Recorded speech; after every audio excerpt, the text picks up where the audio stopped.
আজ তোমাদের সঙ্গে একটা পমফ্রেট মাছের রেসিপি শেয়ার করছি। এর জন্য মাছটাকে ভালো করে কেটে বেছে ধুয়ে নুন হলুদ মাখিয়ে নিচ্ছি এবং এই যে পেটের কাছটা একটু অল্প চিড়ে দিয়েছি, এতে হয় কি মশলাটা খুব ভালো মতো ঢোকে। দিয়ে এটা কিছুক্ষণ একটু ম্যারিনেটটা থাক, ততক্ষণে আমি রান্নাটা যে করব সেই মশলাগুলো একটু রেডি করি। চলো, এর জন্য একটু পেঁয়াজ ভেজে নিয়েছি, এই পেঁয়াজ ভাজাটা লাগবে আজকের এই রান্নায়। আর এদিকে একটু কিছু মশলা আমি কেটে গুছিয়ে নিয়েছি, আদা রসুন একটু পেঁয়াজ, এই ধনেপাতার একটু মোটা মোটা ডাঁটি ছিল সেইগুলো। এই পেঁয়াজ দেখো, এই 4টে মাছের জন্য এই রকম মিডিয়াম সাইজের একটা পেঁয়াজ যথেষ্ট। আর কিছু কাঁচা পাকা লঙ্কা আর আম আমি ইউজ করব, কাঁচা আম। ওই রকম ছোটো সাইজের একটা আমের আর্ধেকটা মতো দিলেই মনে হচ্ছে হয়ে যাবে। এবার এই পেঁয়াজ দিয়ে আদা রসুন এই ধনেপাতার ডাঁটি সব দিয়ে এই মশলাটাকে বেটে রেডি করে নিলাম।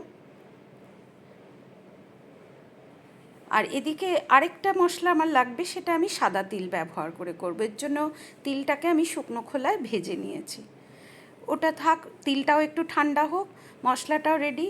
এদিকে মাছটা ততক্ষণে ভেজে নিই। মাছের প্রিপারেশান, সুতরাং আমি সর্ষের তেলেই রান্নাটা করব। তাই সর্ষের তেলে মাছগুলোকে ভালো করে একটু ভেজে নিচ্ছি। আমি অল্প তেলেই সাধারণত দেখবে আমি রান্না, খুব তেল যতটুকু খুব বেশি তেলে আমি রান্না করি না। আমি এখানে এইরকম এই জন্যই একটা একটা করে মাছ ভাজছি, যাতে বেশি তেল আমার না লাগে। 4টে মাছ ভাজা হয়ে গেছে। আমি তারপরে যেটুকু তেল আর রয়েছে, খুব বেশি নেই, দেখলেই বুঝতে পারছো, এই 1.5 টেবিল স্পুন মতো বোধহয় তেলটা আছে। এর মধ্যে একটু কালো জিরে ফোড়ন দিলাম আর একটু নুন দিলাম তেলের মধ্যে। কেন দিলাম সেটা আমি পরে বলছি। এবার মশলাটা দিয়ে দিলাম, ওই যে আদা পেঁয়াজ রসুন সব বেটে রেখেছিলাম। দিয়ে এবার মশলাটাকে খুব ভালো করে একটু কষাবো। দিয়ে এবার একটু হলুদ গুঁড়ো দিলাম, হালকা, বেশি নয়, অল্প একটু দিলাম, হালকা একটা কালার আসবে। দিয়ে এবার মশলাটা ভালো করে এবার কষানো হোক, গ্যাসের ফ্লেমটাকে একটু আমি কমিয়েই রেখে কষাচ্ছি। ততক্ষণে চলো এই মশলাটা রেডি করে নিই।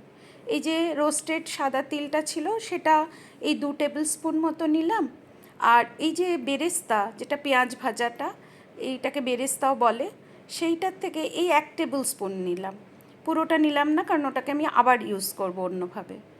তাই এটা নিয়ে আর ওই কাঁচা আমটাকে গ্রেট করে নিচ্ছি। আমি ছোটো কাঁচা আমটার অর্ধেকটা দিয়েছি, গ্রেট করে নিচ্ছি আমার সুবিধার জন্য। এটা টুকরো করেও তোমরা দিয়ে বাটতে পারো। গ্রেট করে দিলাম, তাড়াতাড়ি হয়ে যাবে। এই যে জল ছাড়া তিল, আম আর ওই বেরেস্তা দিয়ে ভালো করে বেটে নিলাম। মশলাটা ভালো করে কষানো হয়ে গেছে। এবার এই যে তিল আর বেরেস্তা আর কাঁচা আম দিয়ে যে মশলাটা বেটে রেখেছি, সেইটাকে এবার অ্যাড করে দিলাম। দিয়ে এটাকে দিয়ে খুব বেশি সময় আমায় এটা কষাবো না আর, কারণ তিল ভাজা, পেঁয়াজও ভাজা, কাঁচা আমটা আছে খালি, খুব বেশিক্ষণ এটা ভাজার কিছু নেই। দিয়ে এই আম দিয়েছি বলে আমি টেস্টটাকে একটু ব্যালেন্স করার জন্য এই 1 টিস্পুন মতন একটু মিষ্টি অ্যাড করলাম। দিয়ে এবার ওই যে পাত্রটায় মিক্সির জারে আমি বেটেছিলাম, সেইটা ধুয়ে একটু জল দিলাম। এটা গ্রেভির জন্যই জলটা দিচ্ছি। এখানের এই আজকের এই মাছের প্রিপারেশনে গ্রেভিটা একটু গা মাখা হবে, পাতলা নয়, গা মাখা হবে। এই জল দেওয়ার পর আমি ওই বাকি যে বেরেস্তাটা ছিল, ভাজা পেঁয়াজটা, সেটা অ্যাড করলাম, একটু ধনেপাতা দিলাম আর কটা গোটা কাঁচা লঙ্কা দিলাম, ওই পাকা লঙ্কা, লঙ্কাগুলো পেকে গেছে সেই দিলাম, ইচ্ছে করেই একটু লাল দিলাম, দেখতে ভালো লাগবে। দিয়ে এবার মাছগুলোকে অ্যাড করে দিলাম। এবার ঝোলটা ফুটবে, আর ওপর থেকে আমি তার আগে একটু কাঁচা সর্ষের তেল দিয়ে দিলাম। এই কাঁচা সর্ষের তেলটা দিয়েছি, ধরে নাও 1 টেবিল স্পুন মতন। ঝোলটা ফুটে গেছে, আমি এবার গ্যাসের ফ্লেমটাকে বন্ধ করে এটাকে মিনিট 5 জন্য স্ট্যান্ডিং টাইমে রেখে দেবো। যে কোনো রান্নাই কমপ্লিট হয়ে যাওয়ার পরও একটু স্ট্যান্ডিং টাইমে রাখলে আমার মনে হয় খেতে বেশ ভালো লাগে, কেননা প্রতিটা মাছের বলো এগুলোর মধ্যে বেশ প্রতিটা মশলা খুব ভালো ঢোকে। সেই জন্য আমি ওটা একটু রাখি কিছুক্ষণ, মিনিট 5। দিয়ে ব্যাস এটা এবার সার্ভ করে দিলাম। আজকে এটা আমি সাদা ভাতের সঙ্গেই সার্ভ করব। বাট পমফ্রেট মাছের এই ইউনিক রেসিপিটা, এটা সত্যিই খুব ইউনিক, খেতে ভীষণ ভালো হয়, একদম অন্য ধরনের টেস্ট এটার, করলে বুঝতে পারবে। এটা পোলাও ফ্রাইড রাইসের সঙ্গেও খুব ভালো যায়।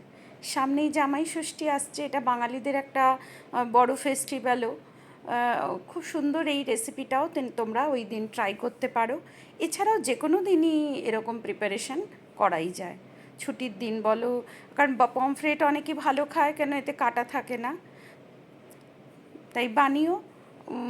অন্তত না বানালে তো বুঝবে না শুধু আমার কথা শুনে, তাই একবার বানিয়ে দেখো। কাঁচা আম দিয়ে এরকম তিল, এই দুটোর কম্বিনেশানেই খুব সুন্দর টেস্ট হয়। ভালো থেকো, সুস্থ থেকো।